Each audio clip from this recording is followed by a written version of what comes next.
गंगा जमुनी तहजीब केवल हिंदू के लिए है। ये मुद्दा नहीं है, ये हमारे आपके वजूद से खेला जा रहा है। काशी हुआ, अयोध्या हुई या मथुरा हुआ, ये सब हमारी ठोस विरासत है। आज हम अपने आधार को ही भूल जाएंगे तो फिर वो ठीक नहीं है। भारत में तो आप धर्म को नकार नहीं सकते हैं। धर्म और राजनीति में आज के समय में अंतर करना बड़ा मुश्किल हो गया है। ये सभ्यताओं का टकराव है, धर्म का टकराव है ही नहीं। खलिहर लोगों की संख्या ज्यादा हो गई है ना इस देश में, तो धर्म पे बात खलिहर लोग ही कर रहे हैं। पूजा पाठ कर मंदिर में करिए जाइए, बाकी विषय भी आपके पास। नौकरी करने वाला नौकरी करेगा, शिक्षक है तो पढ़ाएगा, मोची है तो जूता सिएगा, तो फालतू विषय किसके पास रखा है।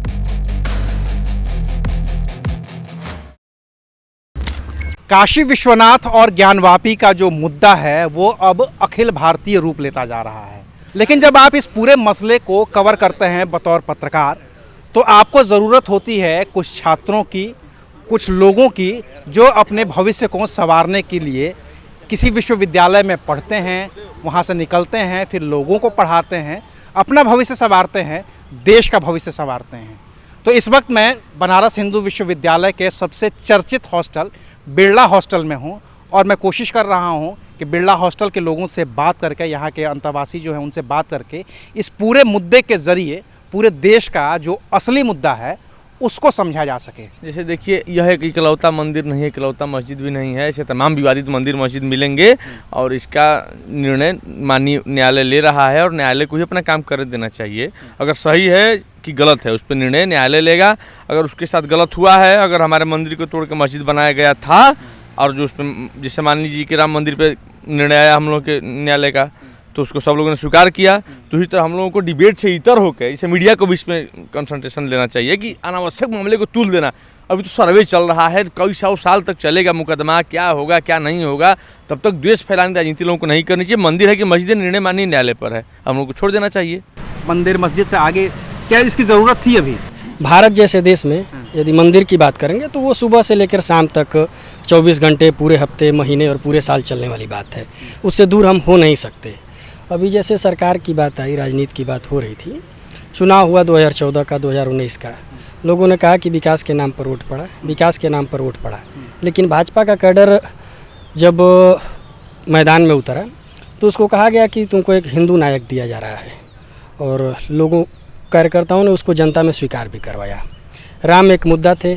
आज 2024 का चुनाव नज़दीक है। मीडिया के लिए और बाकी एनालिस्ट के लिए यह मुद्दा चुनाव का हो सकता है, लेकिन भाजपा में 24 आवर, आरएसएस में 24 आवर काम करने के लिए यह मतलब राजनीति और चुनाव से इतर का भी मुद्दा है। मैं इस मुद्दे को थोड़ा और दूसरे तरीके से देखना चाहता हूँ, देखने की कोशिश कर रहे हैं हम लोग। सारे लोगों ने जो बात कही आपने सुनी इनकी बातें। ये मुद्दा अगर मान लीजिए आज बात हो रही है, पहले 81-84 में बात की विश्व हिंदू परिषद ने अयोध्या की, 2019 में फैसला आ गया, अयोध्या में राम मंदिर बन रहा है। 2022 में यह शुरू होता है मसला काशी का। चलिए, जो फैसला आएगा। फिर अब बात होने लगी है मथुरा ईदगाह की, ठीक है। फिर बात होने लगी है कि विष्णु स्तंभ है वो कुतुब मीनार। फिर बात होने लगी है कि ताजमहल है, तेजो महल है। फिर बात होने लगी है कि एक टीपू सुल्तान ने जो कर्नाटक में मस्जिद बनाई थी वो मंदिर था। इंदौर में एक मंदिर है, मस्जिद है, वो मंदिर था।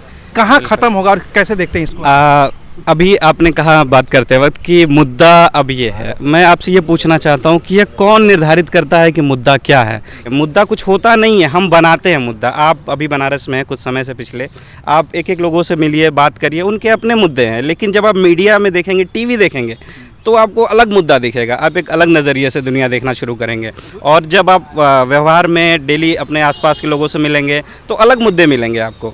तो जो आप ये कह रहे हैं मुद्दा है, ये सारा मुद्दा केवल मीडिया का बनाया हुआ मुद्दा है। केंद्र में सरकार 2019 में दोबारा रिपीट भी हो जाती है, ठीक है। और 2022 का जब यूपी का इलेक्शन होता है तो एक नारा निकलता है कि जो राम को लाए हैं हम उनको लेकर के आएंगे। और उसके बाद सरकार चल रही है, उत्तर प्रदेश में भारतीय जनता पार्टी की सरकार चल रही है। और देश दुनिया में तमाम ऐसे मुद्दे हैं जिन पे ये सरकार फ़िलहाल जवाब देने की स्थिति में नहीं है। ऐसा मुझे व्यक्तिगत भी लगता है और ऐसा विपक्ष का आरोप भी लगता है। महंगाई हो, बेरोज़गारी हो, आपकी जो वैश्विक नीतियाँ हों, तेल के जो दाम हैं, बहुत सारी चीज़ें हैं जिस पे जवाब देना चाहिए।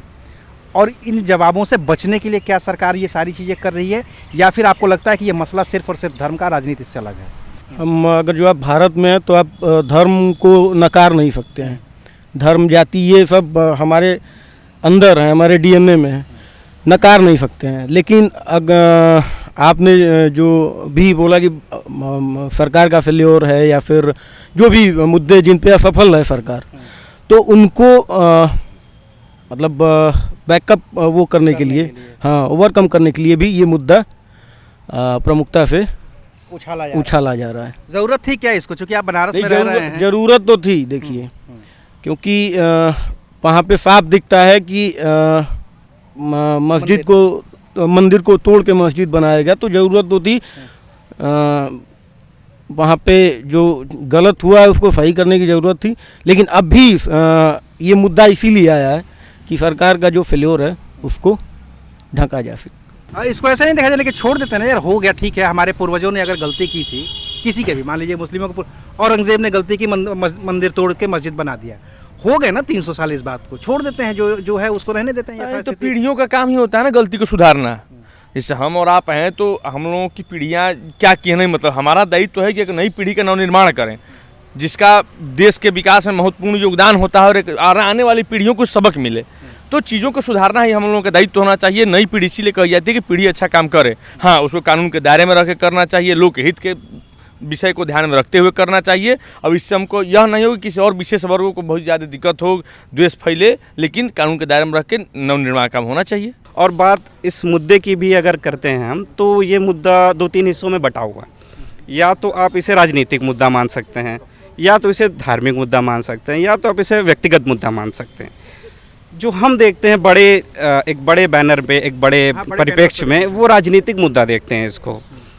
मेरा मानना है, जो मैं मत कह रहा हूँ, ये मेरा व्यक्तिगत है, क्योंकि इसमें राजनीतिक पार्टियों का, राजनीतिक व्यक्तियों का इन्वॉल्वमेंट ज़्यादा हम देखते हैं, ठीक है, इसलिए मैं इसे राजनीतिक मुद्दा मानता हूँ। और धर्म और राजनीति में आज के समय में अंतर करना बड़ा मुश्किल हो गया है भारत के परिप्रेक्ष्य में, क्योंकि आज के समय में ये मिला जुला के एक ही चीज़ हो गई है। इसको अलग रखना बड़ा ज़रूरी है, ऐसा मेरा मानना है कि धर्म एक अलग चीज़ है, वो बड़ा व्यक्तिगत चीज़ होता है, राजनीति एक अलग चीज़ होती है, वो एक सामूहिक हमारे दिशा तय करती है। तो हमने क्या किया, इन दो मुद्दों को मिला दिया है, तो ये हमारे आपसी सौहार्द के लिए बड़ा खतरनाक है। इन दो मुद्दों को हम अलग ही रखें तो ये उचित होगा हमारे देश के लिए और व्यक्तिगत रूप से सभी धर्मों के लिए भी। वो amendment of worship special act 1991 का, हाँ, तो 47 से जो मंदिर है, मंदिर रहेगा, जो मस्जिद है वो मस्जिद रहेगा। हाँ। ये बताइए कि क्यों जो मंदिर है वो मंदिर ही रहेगा, क्यों भाई, क्यों मंदिर है? अब हमारी बात सुनिए। नीति निर्देशक तत्वों में स्पष्ट रूप से ये कहा गया है कि अंधविश्वास से दूर रहें हम, ठीक है। हम भारत को एक ऐसे लोकतंत्र की तरफ डेवलप करेंगे जहाँ पर अंधविश्वास नहीं रहेगा। न किसी ने खुदा को देखा है, न उसकी खुदाई को देखा है, न भगवान को देखा है, तो भगवान को देखे नहीं, अब भगवान कर रहे हैं। खुदा और उसकी खुदाई को देखे नहीं, अरे खुदा तू कहाँ है, तो पता चला कहीं नहीं है। अब कोई नहीं देखा है, तो नहीं देखा है तो अंधविश्वास हुआ। तो अंधविश्वास हुआ तो कोई मंदिर चाहे कोई मस्जिद क्यों रहे? आप बताइए। तो भारत के संविधान की धारा के विपरीत है। लेकिन उसी में कहा गया कि अपने धर्म और विश्वास के प्रति हम थोड़ा सा आपको मौलिक अधिकार देते हैं, उन अधिकारों के चलते। तो हम कह रहे हैं कि जो 47 वाला लोग रट लगा रहे हैं, या ये कह रहे हैं, एक जने अभी कह के गए कि वो जो मस्जिद है किसने क्या किया, जैसे आप ही कह रहे थे कि 300 साल, अभी आप कह रहे थे ना कि 300 साल हो गया तो क्यों नहीं मान जा रहे हैं। तो ए मोर भैया, 300 साल से मस्जिद है, आप किस आधार पे उसको मस्जिद ही रहने देना चाहते हैं? आस्था के ही आधार पे ना। और आस्था कहाँ जुड़ी होती है? कागज़ पे जुड़ी होती है कि कलम पे जुड़ी होती है कि पैसे पे जुड़ी होती है? नहीं, वह हृदय से जुड़ी होती है और वह अनादि रूप से होती है। ऐसा नहीं कि आस्था हमारी आज से है। अगर भगवान शंकर अनादि हैं और हमारी उनके प्रति आस्था है तो हम उनको अनादि से ही मानेंगे। हम ऐसा नहीं मानेंगे कि नहीं 47 के बाद मानो कि नहीं 47 के बाद भगवान शंकर थे या मस्जिद था। तो फिर मुस्लिम पक्ष जो कह रहा है या 91 का अमेंडमेंट, तो हम कह रहे हैं कि तोड़ डालिए सारे मंदिर, मस्जिद, गुरुद्वारे जितने हैं सबको तोड़ डालिए, पैखाना बना दीजिए हर जगह।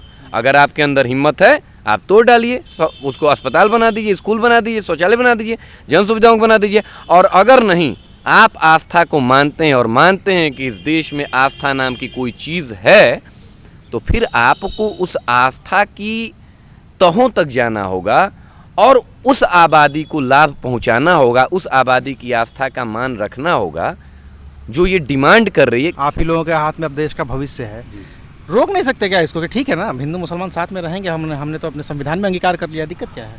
भैया एक किताब है 1990 में पब्लिश हुई थी, clash of civilization. Clashes of civilization, क्या क्लैशेस ऑफ सिविलाइजेशन, उसके राइटर का नाम मुझे याद नहीं आ रहा है। उन्होंने अभी मैं भी भूल गया, अभी भूल गए हैं। उन्होंने लिखा है कि दो सभ्यताएं एक साथ नहीं रह सकती हैं, और कोफी अन्नान शायद यूएन के महासचिव हैं, तो उन्होंने अपने अध्यक्षीय भाषण में भी कहा था कि दो सभ्यताएं आपस में रह नहीं सकती, इनका टकराव होगा ही होगा। शायद 2003 में उन्होंने भाषण दिया था, कि आप कब दिया था या तारीख मुझे याद नहीं है। ये कभी एक साथ रह ही नहीं सकते। तो अफगानिस्तान में जी एक ही समुदाय के लोग, जी, एक ही परिवेश के लोग, जी, एक ही सभ्यता के लोग जी, क्यों इतना टकराए हैं? जी भाई भैया, तालिबान ने जिस पे हमला किया वो तो उसी परिवेश का था। पाकिस्तान में शिया और सुन्नी का जो टकराव वो तो उसी परिवेश का था। तो क्या ये सत्ता की लड़ाई है कि ये परिवेश और सभ्यता की लड़ाई ये है? परिवेश और सभ्यता की लड़ाई है भैया। आप अफगानिस्तान में बात कर रहे हैं तो वहाँ कबीलाई इलाके हैं, कुछ पश्तून हैं, कुछ ताजिक हैं, कुछ कजीकी हैं, उनकी लड़ाई है। और मुस्लिम संप्रदाय में भी आपस में डिवाइडेशन है। भारत में हनफी हैं, वहाबी हैं और शिया हैं, सुन्नी हैं, और नहीं, सुन्नी का भाग है आपका देवबंदी और बरेलवी, ठीक है भैया। और अरब में जाइएगा तो वहाँ मैक्सिमम आपको अहले सुन्नत वाले मिलेंगे, और कुछ वहाबी मिलेंगे, और कुछ कुर्दिश मिलेंगे। इनकी आपस में लड़ाई है, क्योंकि ये कबीलों में रहते थे, कुछ अपनी कबीलाई संस्कृति लेके चलते हैं, उसकी वजह से टकराव है। ये सभ्यताओं का टकराव है, धर्म का टकराव है ही नहीं। आपका ये ही मत। तो ये थे काशी हिंदू विश्वविद्यालय के छात्र जो पूरे ज्ञानवापी मस्जिद और काशी विश्वनाथ मंदिर का जो विवाद चल रहा है उस पर अपनी राय दे रहे थे, और इसके ज़रिए वो देश दुनिया की तमाम और भी बातों का आपसे जिक्र कर रहे थे। आपने ये पूरी बातचीत सुनी, आपको ये कैसी लगी हमें कमेंट करके ज़रूर बताइएगा।